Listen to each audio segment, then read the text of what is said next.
आप इस आप उठिए।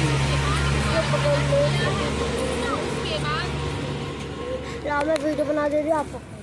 अर्थ द्वारा किया गया पकड़ के रखो। है। इसके प्रत्येक कार्य में मन को प्रमाण माना जाता है, अर्थात मन के विशुद्धि कार्य नहीं किया जाता। नारद जी ने कहा, हे राजन, यदि आपको इष्ट हो तो अपनी पुत्री सावित्री का कन्यादान विभिन्न पूर्वक के साथ शीघ्र कर डालिए। ऐसा कहकर नारद जी आकाश मार्ग से स्वर्गलोक चले गए। उसके बाद राजा ने भी शुभ मुहूर्त के समीपवर्ती वेदों के वारणगामी ब्राह्मण के द्वारा पुत्री सावित्री का विवाह संबंधी सभी कार्य संपन्न किया और तत्क्षण सावित्री भी मनोभालित सत्यवान पति को पाकर ऐसी प्रसन्न हुई जैसे पुण्यवान पुरुष स्वर्ग को पाकर प्रसन्न हुआ।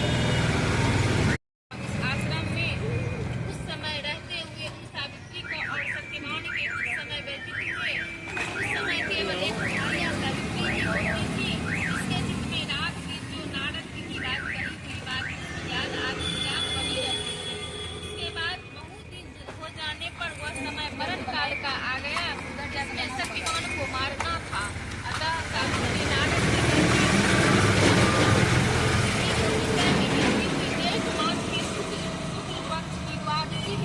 सायंकाल में आग से चौथे दिन मेरे पति को बचना चाहिए, यह सोच